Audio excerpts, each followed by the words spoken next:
Sétima aliança com Santa Maria. Depois de Portugal, durante 6 vezes ter consagrado a Nossa Senhora, Maria vem confirmar essas alianças. 1917, maio a outubro. Mas porquê? Porquê é que ela vem aqui a Fátima? Que mensagem traz? O que é que se estava a viver no mundo? O que é que se estava a viver em Portugal? Guerras mundiais, guerras civis, república maçónica, enfim, uma multiplicidade de acontecimentos fazem com que Deus mande Maria à Terra, a Fátima, e aqui nos apresente uma mensagem de esperança. É isto que este programa nos vai trazer. É isto que Dom Francisco nos vai explicar e é esta a razão de estarmos aqui neste lugar. Convido a não perder este programa aqui, onde nós iremos apresentar o contexto histórico, social, económico, para que Nossa Senhora tenha aparecido e tenha de facto declarado que Portugal nunca foi abandonado, nem nunca será abandonado por Nossa Senhora. Fique connosco e vai ver como vai ser belo este programa, com todo o seu contexto, com toda a sua presença, com toda a sua beleza. Fique connosco.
Uma saudação a toda a família Canção Nova, hoje num espaço diferente. Encontramo-nos na Casa das Candeias, este núcleo museológico da Fundação Pastorinhos de Fátima, Francisco e Jacinta Marto. É um espaço cheio de esclarecimento e, ao mesmo tempo, beleza, ternura, encontro com a memória histórica. Vale a pena visitar este espaço, esta oferta. Através dele sentimos muito próximos os santos Francisco e Jacinta Marto. É nesta experiência, o mais próxima possível dos pastorinhos, que queremos hoje falar da sétima aliança de Nossa Senhora com Portugal. Nesta caminhada, a partir desta obra Nossa Senhora e a História de Portugal, Alianças com Santa Maria, com a chancela editorial da Paulus. Estamos habituados a fazer este caminho com um olhar de exigência histórica. Quando falamos em Fátima, precisamos de entender no contexto dos primeiros anos do século XX. Vivia-se a Primeira Guerra Mundial, 1914-1918. Havia uma experiência muito recente que Portugal ensaiava nos seus primeiros passos, a Primeira República. Sabemos a importância desta vivência social, cultural e política do nosso país, sobretudo a partir de 1911, também com a Lei da Separação do Estado e das Igrejas, assim chamada. A relação entre a Igreja e a Primeira República é sofrida, difícil, mesmo de ruptura. Há um corte de relações diplomáticos entre a Santa Sé e Portugal, em virtude dos gestos e das atitudes que a Primeira República assumiram face à Igreja. Nunca as dificuldades são de um lado só. Havia uma experiência a que podemos chamar de regalista, ou seja, um Estado que se sentia no direito e no dever de intervir na vida da Igreja. Fazia parte da administração do Estado, cuidar também da administração da Igreja. Assim, no Ministério da Justiça existia a Direção-Geral dos Assuntos Eclesiásticos. A compreensão que se fazia era da necessidade de uma ordem pública, uma ordem moral, ética, aquilo que nós podíamos chamar a cidadania ou o civismo social. Era preciso uma moral pública, afinal, e os simples, os humildes, os iletrados, tinham de facto como elemento fundamental da sua moral pública a consciência religiosa. De um modo muito concreto, o receio do juízo final, os chamados novíssimos do homem, morte, juízo, inferno e paraíso. Era necessário ir para o céu, evitando o mal, fazendo o bem. Era necessário ter medo do inferno. Esta era a grande bitola que, no entendimento dos iluminados, conduzia a maior parte dos simples, dos rústicos, das pessoas ligadas à terra, ao campo, à pesca, aos afazeres humildes, os iletrados, os analfabetos. Por isso, a Igreja era necessária para que houvesse essa paz social. Cada vez mais as pessoas iam compreendendo o mundo num olhar científico, iam usufruindo da tecnologia. Por isso, estes estádios de infantilidade humana, o estado teológico, logo seguido do estado filosófico, haviam de ser ultrapassados por um olhar científico que resolveria todas as situações, chegando mesmo à consciência ética da República, a ética republicana. Era necessário, então, contar ainda com a Igreja por mais algum tempo. E é neste contexto que a República não se conseguiu desligar, libertar também da mentalidade regalista que vinha da monarquia absolutista e depois de 1820 da conquistada monarquia constitucional. Esta conquista lenta e progressiva que foi a monarquia constitucional não fez dela uma monarquia que respeitasse a liberdade da Igreja, mas que interferisse sempre, do modo paternalístico, sobre a Igreja. A Igreja era um pássaro, talvez de luxo, numa jaula de ouro, mas essa jaula de ouro limitava na sua liberdade. E isto continuou na Primeira República. Lamentavelmente, a lei da separação Igreja-Estado não é de facto uma separação, mas foi a expoliação da Igreja de todos os seus bens móveis e imóveis, por isso mesmo, da sua autonomia, da sua liberdade, da possibilidade de se realizar, de realizar a sua missão. Passaram os sacerdotes que aderissem a ser padres pensionistas pagos pelo Estado, passariam os sacerdotes que aderissem a ter uma dependência direta do Ministério da Justiça através da Direção-Geral dos Assuntos Eclesiásticos, que permitia a sua saída de Portugal, as suas idas ao estrangeiro, que autorizava o seu tempo de férias e que colocava mesmo os párocos, chamados colados, às paróquias. Este regime absolutista perdurava também no entender republicano dos chamados padres pensionistas. Os bispos deviam também aderir e ser uma espécie de capelães da catedral, recebendo também os seus emolumentos do Estado. Compreendemos como foi forte a reação do episcopado português numa primeira nota pastoral coletiva e depois mesmo num protesto coletivo do episcopado português. Este contexto fez partir de Roma o núncio apostólico, ficando a relação mínima assegurada, os negócios, os interesses da Santa Sé, num jovem de 28 anos, Monsenhor, no início da carreira diplomática, Benedetto Aloisi Masella. Vai ser num momento de grande falta de discernimento que Portugal assume entrar na Primeira Guerra Mundial. Impreparado, com um material de defesa, o armamento obsoleto, numa situação de desconhecimento local para onde deviam ir, os portugueses tornaram-se assim, como nós sabemos, e celebramos neste ano 2018 o centenário de uma tremenda catástrofe, a mortandade de jovens, de homens, de filhos desta pátria que não regressaram com vida. É exatamente também nesta experiência lamentável que se vai sentir ainda mais o peso da crise económica.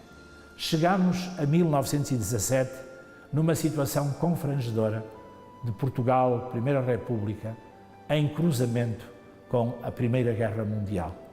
Gostaria de chamar 2 episódios apenas de grande significado neste ano de 2017. Em primeiro lugar, o grande palco que se tornou a foz do Rio Tejo, a grande bacia do Rio Tejo, o porto do Rio Tejo em Lisboa. Vai ser disputado entre o domínio inglês e o domínio alemão, a possibilidade de se atracar ou não em Lisboa, nos barcos dos 2 lados do conflito bélico. Portugal é ameaçado de um lado e do outro, se recebe os barcos, se acolhe, se dá abrigo no seu porto. E por isso a nossa situação torna-se uma situação de debilidade extrema face às ameaças, mesmo daqueles que estavam do lado contrário aos nossos soldados nas trincheiras da França. Gostava também de recordar a revolução que se dá em 1917 em Lisboa, a que nós chamamos Revolução Sidonista. Sidónio Pais, um homem natural de Caminha, vindo do Minho, com uma grande inserção lisboeta na carreira militar, um homem com formação universitária superior, habitua-se às lides políticas da capital e vai, como maçom mitigado, moderado, fazer um golpe de Estado, onde assume, num sistema presidencialista, havia de lhe chamar Fernando Pessoa, o presidente rei, assume, dizia, o poder da Primeira República. Pretende fazer acontecer a República de uma maneira moderada e mais serena, nas dificuldades que se punham também em relação à Igreja, relação Igreja-Estado. Então faz alterações à Lei de 1911, nomeadamente na possibilidade dos metropolitas de Évora e Braga permanecerem em Portugal e não ser cumprida uma lei que lhes impunha o desterro para fora do país. O arcebispo de Évora, Dom Augusto Eduardo Nunes, tinha já procurado casa em Badajoz para governar a diocese de Évora, a metrópole arquidiocesana, a partir da vizinha cidade de Badajoz. O arcebispo de Braga tinha procurado já, junto à fronteira, em Tui, a possibilidade de uma casa para conduzir os destinos da metrópole primacial de Braga, exatamente na proximidade da vizinha cidade de Tui. Esta decisão magoava os católicos portugueses, até porque a posição assumida pelo arcebispo de Évora e o arcebispo de Braga era em defesa de 2 personalidades marcantes da vida católica, do cardeal patriarca de Lisboa, Dom Luís Mendes Belo, e do senhor bispo do Porto, o servo de Deus, o venerável Dom António Barroso. Esse documento de solidariedade para com estes 2 bispos mereceu a atitude radical da expulsão de Portugal dos 2 metropolitas que manifestaram na sua solidariedade uma atitude coerente face aos colegas no episcopado. O resultado era a sua expulsão de Portugal. Uma das primeiras atitudes de Sidónio Pais foi anular esta lei, fazendo assim com que os metropolitas permanecessem no nosso país. Custou-lhe dos radicais maçons o assassinato na estação de Rossio, em Lisboa, no dia 14 de dezembro de 1918, numa viagem para o Porto. Sidónio Pais é abatido a tiro. Um revólver põe fim à sua vida. Olhando para o contexto internacional, tinha-se iniciado a Revolução em Moscovo contra o czar Nicolau II. No mês de fevereiro de 1917, deu-se início a esta grande transformação e um governo provisório conduzia os destinos, a partir sobretudo de março, da grande e chamada Santa Rússia. Vai ser, porém, no outubro russo, no calendário ocidental em novembro, que se dá a Revolução Bolchevique, pondo fim aos socialistas moderados e assumindo Lenin a revolução numa dimensão absolutamente radical da revolução que vai construir a União Soviética. Percebemos que os tempos não auspiciavam esperança. Se ao nível de Portugal se vivia esta relação difícil entre a Igreja e o Estado, o empobrecimento imenso da Igreja, uma capitulação profunda das estruturas eclesiais. Pensemos na confiscação de todos os bens móveis e imóveis. Pensemos nas chamadas juntas cultuais ou comissões cultuais, grupos de leigos, muitas vezes conduzidos, esses grupos, por leigos maçons, que tinham a responsabilidade de administrar as igrejas, as capelas, as leitorias e capelanias. Recebiam o sacerdote, abriam-lhe a porta, permitiam que ele celebrasse a Eucaristia, o ato de culto, o sacramento de batismo, de casamento, o sufrágio por um defunto e acompanhavam-no novamente à saída, fechando a porta e ficando com as chaves. Todas as ofertas dos cristãos para as igrejas, capelas, reitorias, eram divididas em 3 grupos. Uma parte para a manutenção do edifício, outra parte para a sobrevivência dos sacerdotes, pagando assim a chamada pensão aos padres pensionistas ajuramentados pela República, e uma terceira parte para obras de bem-fazer filantrópicas, ou seja, para a caridade pública. A Igreja estava, por isso, sendo assumidamente administrada por homens e mulheres que não faziam parte do tecido eclesial, dos praticantes, daqueles que eram verdadeiramente a comunidade. É neste contexto que se sentia uma respiração de ansiedade, de angústia de todos os católicos que procuravam uma porta de liberdade. Gostaria também de recordar a dificuldade da Segunda Guerra Mundial, a questão da depressão económica do país e de toda a angústia que advinha de um sofrimento provocado por aqueles que eram abatidos no próprio campo de batalha. E, finalmente, a nível internacional, ultrapassando as fronteiras do Ocidente, todo este panorama bolchevique na Rússia. É exatamente neste terreno sangrado, nesta circunstância de sofrimento, nesta onda de angústia que vai despontar na cova da Iria um sinal novo, um sinal de esperança. Só Deus tira a vida da morte.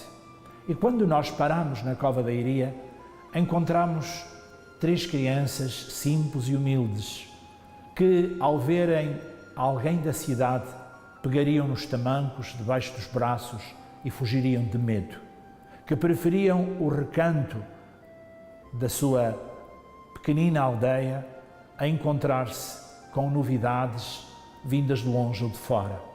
Na sua timidez, no seu círculo muito restrito de amigos, sendo inteligentes, crianças vivas da sua idade, numa descoberta constante da natureza, num contacto sadio da amizade e da família, eram crianças desprovidas de todos os mecanismos publicitários, de referência com a nascente comunicação social, na sua incapacidade de traduzir palavras como, por exemplo, a Rússia, que em princípio pensavam ser o nome de uma senhora, de uma mulher. Compreendemos como Fátima é de facto uma marca profundamente evangélica, como da pequenez, da humildade, do sofrimento, da dor, vai brotar um sinal profundamente marcado pela esperança. Fátima é, por isso, um sinal que se cruza com o medo e com a vontade de se encontrar a paz. Sabia-se que havia guerra. Sabia-se que perto das nossas fronteiras jorrava sangue. Por isso, nós compreendíamos como era precária a paz. Os nossos rapazes tomavam parte nas batalhas da Primeira Guerra Mundial. Por outro lado, este desejo de paz, este céu que se toldava de escuro sobre a Europa, dos lados da Rússia, sabíamos que havia necessidade de reencontro no diálogo dentro de Portugal, um povo dividido na compreensão da sua religião entre os que propunham a perseguição da Igreja e os que se sentiam mártires desses perseguidores. Fátima aparece, por isso, como uma luz de reconciliação e de paz, num apelo profundo ao absoluto, num apelo profundo ao encontro com o primado de Deus. Esta chamada a Deus, a colocarmos Deus no centro, a ressituarmos Deus na nossa vida, a percebermos que Ele é o Senhor da história e da vida. Percebemos que em 1916 os primeiros ensaios para a revelação de Fátima vão acontecer na simplicidade de crianças que viram um sinal de luz, um sinal que lhes parecia alguém envolvido num lençol, um sinal que lentamente foram percebendo ser do céu. O pastor que lhes comunicou a importância de centrarem em Deus as suas vidas. Meu Deus, eu creio, adoro, espero e amo-vos. Como esta oração está historicamente situada, como esta oração exprime um contexto de atualidade, como esta oração ultrapassa as fronteiras de Portugal, as fronteiras do Ocidente, e percebem que algo de novo está a nascer, um ateísmo militante, constitucionalmente assumido, aquilo que vai ser a militância ateia da União Soviética. É neste contexto que Fátima se prepara, em 1916, nas aparições do anjo. E este Deus que se aproxima e que vem ao encontro na Eucaristia, a presença do anjo na reparação eucarística e no encontro profundo com Deus na própria comunhão, através das misteriosas espécies a que ele se referia na oração à Santíssima Trindade, de louvor e desagravo, e depois na oferta da comunhão às crianças. 1916 preparou nos Valinhos, nas franjas da Cova da Iria, o grande acontecimento da Cova da Iria. A pedagogia de Deus gradual, a pedagogia de Deus que aproxima progressivamente, que vai mostrando a luz, para que na luz nos descobramos e percebamos a nossa própria dimensão de filhos de Deus. 3 crianças, diríamos nós, impreparadas. As últimas a serem escolhidas por alguém que tivesse de facto um plano gizado, uma metodologia definida, um processo a desenrolar-se de divulgação, de publicidade, de comunicação, afinal, de expansão. Não era senão necessário avaliar, retificar e assumir novos caminhos. Não era esta a dimensão de Deus. Estas crianças não faziam parte de um projeto, de um programa, de uma metodologia, de um desenvolvimento e de uma avaliação, de um ato empresarial, de uma publicidade. Estas crianças eram, de facto, instrumentos de Deus para testemunhar com a sua vida aquilo que tinham experimentado no seu olhar, no seu contemplar esse mistério que passou pela sua vida e que no seu testemunho nos foi legado. É neste contexto que Portugal é herdeiro dos Pastorinhos de Fátima. Ao recebermos esta mensagem, nós participamos dessa sua missão de a testemunhar e de a levar pelo mundo. João Paulo II disse muito bem quando numa das suas visitas nos proclamou: Portugal, convoco-te para a missão. Qual é essa missão? Somos herdeiros dos pastorinhos, de fazermos acontecer no mundo de hoje a mensagem de Fátima, a partir da nossa experiência de Deus, do nosso encontro com a sua beleza e do testemunho da nossa libertação interior, da nossa alegria, da nossa esperança. Fique connosco.